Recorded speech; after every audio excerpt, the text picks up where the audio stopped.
Drilling down on the deal that freed an American POW. Who is Bowe Bergdahl? Was he a deserter? Plus, President Obama's justification for pulling the trigger on a highly controversial swap. This is Special Report.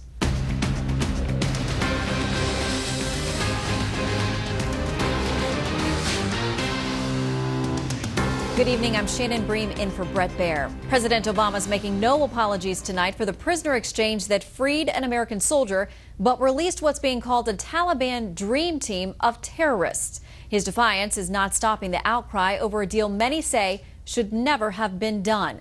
We have Fox team coverage. Jennifer Griffin at the Pentagon lifts the curtain on Sergeant Bowe Bergdahl. Mike Emanuel at the Capitol on the uproar over how the deal was struck. But we begin with Chief White House correspondent Ed Henry, who is with the president in Warsaw, Poland. Hello, Ed. Good evening, Shannon. The president is here to reassure allies the situation in Ukraine is turning around. Instead, he's dealing with trouble back home. A new Washington Post ABC News poll suggests his handling of foreign policy has dipped to a low of 41% amid yet another crisis. With questions back home mounting about whether President Obama broke the law with the Taliban prisoner swap, he used a news conference in Poland to start pushing back hard. The United States has always had a pretty sacred rule, and that is we don't leave our men or women in uniform behind. Well, the president said that rule applies to Sergeant Bowe Bergdahl, regardless of the circumstances. Republicans are slamming the fact that the conditions this time involve releasing 5 Taliban commanders from the U.S. military prison at Guantanamo. These are people that are most likely to go back and once again launch strikes or attacks against Americans, against our friends and allies in the region. I think the odds are that they will in fact do that, and that we'll end up paying another kind of price. White House officials stepped up their legal justification by noting the law allows Defense Secretary Chuck Hagel to transfer a prisoner from Gitmo to a foreign country if it's in the national security interest of the United States.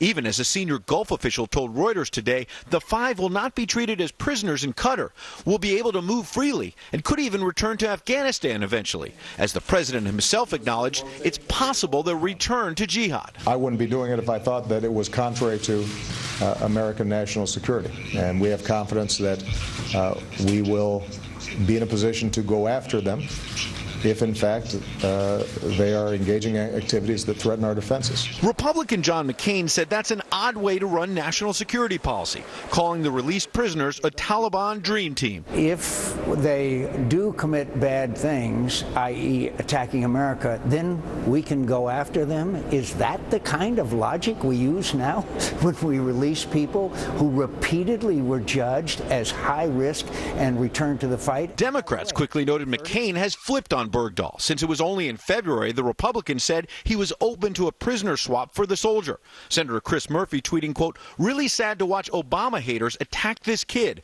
who chose to fight to protect the rest of us, just to score political points." He's going to be safely reunited with his family. He served the United States with honor and distinction, and we'll have the opportunity eventually to learn what has transpired in the past years. Given the torrent of allegations against Bergdahl, McCain invoked the sensitive topic of Benghazi to suggest Susan Rice should have been more cautious, reciting a new set of talking points. Again, she really does a marvelous job on Sunday talk shows. Now, after days of top defense officials stressing the key point was Bergdahl's safety, today Army General Martin Dempsey said the Army will not ignore misconduct if in fact it occurred. As for those 5 prisoners, Republican Rand Paul told Fox's Neil Cavuto if he were president, there'd be a drone with their names on it. Shannon? All right, Ed Henry traveling with the president. We'll talk about this with the panel. Thanks, Ed. It seems the Obama administration strategy concerning the prisoner swap in Congress can be summed up by the old phrase, it's easier to ask forgiveness than permission. Here's Chief Congressional Correspondent Mike Emanuel.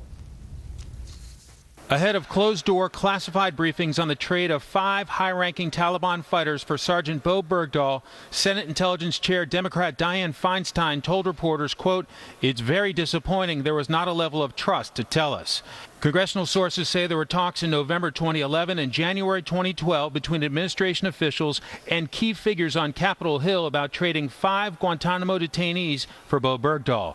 But lawmakers say there was significant concern about dealing with a non-state entity and that this could encourage taking other troops hostage. I think our views were clearly translated in our letter, both to the President and to Secretary Clinton. So it comes with some surprise and dismay that the transfers went ahead with no consultation, totally not following the law. The President needs to look the American people in the eye and explain to the American people why he was justified in releasing the 5 individuals and why their background didn't demand and mandate that they be detained at Guantanamo for an indefinite period of time. In Poland, the president offered this explanation. We have consulted with Congress for quite some time about the possibility that we might need to execute a prisoner exchange in order to recover Sergeant Bergdahl. A National Security Council spokesperson says the 30-day notification would interfere with the president's ability to protect the lives of Americans abroad, U.S. soldiers, and, quote, "We believe it is fair to conclude that Congress did not intend that the administration would be barred from taking the action it did in these circumstances." Yet a year ago, the White House press secretary made this commitment. As we have long said, however, we would not make any decisions about transfer of any detainees without consulting with Congress and without doing so in accordance with U.S. law. When the president signed the 2014 defense authorization, he included a signing statement saying the executive branch must have the flexibility to conduct negotiations regarding detainee transfers. That contradicts a 2008 campaign pledge. I will obey the Constitution of the United States. We're not going to use signing statements as a way of doing an end run around Congress. Today, a key administration ally defended the deal. My own personal opinion, Guantanamo has been there far too long. And I think that we should get them out of there as quick as we can. House Speaker John Boehner says the administration kept this deal a secret because it knew Congress opposed it.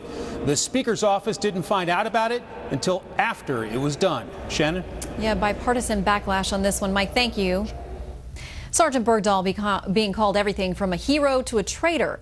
Tonight, national security correspondent Jennifer Griffin takes a look at the man in the center of a huge political storm.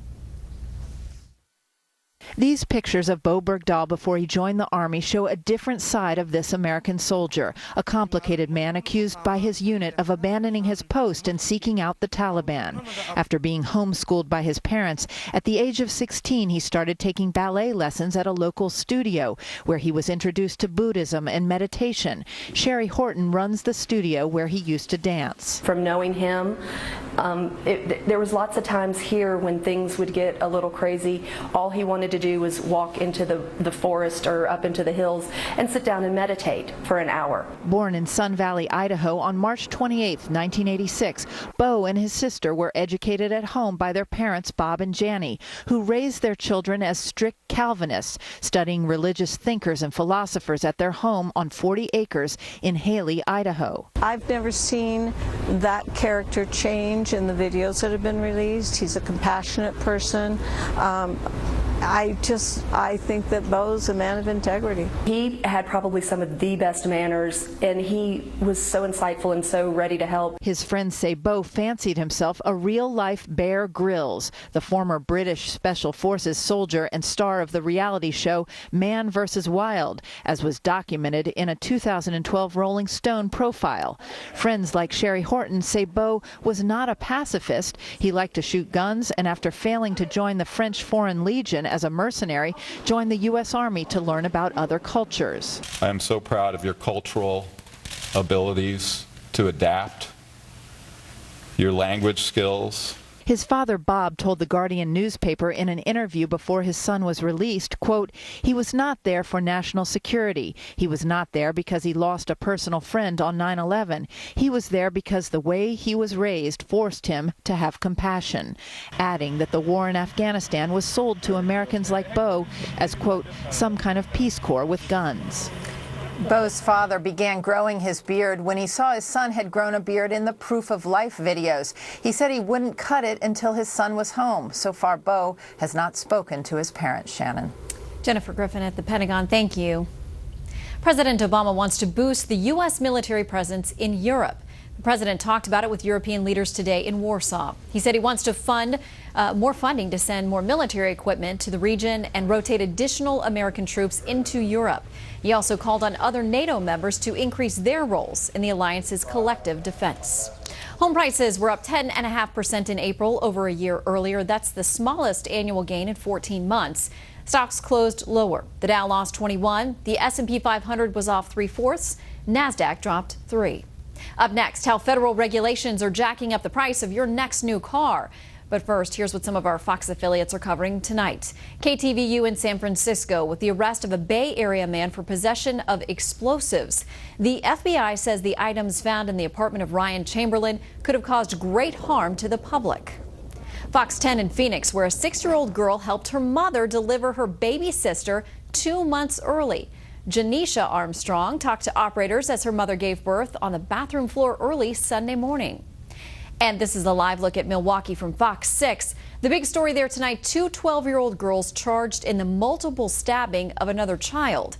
Prosecutors say the girls did it to please Slender Man, an online horror character. That's tonight's live look outside the Beltway from Special Report. We'll be right back.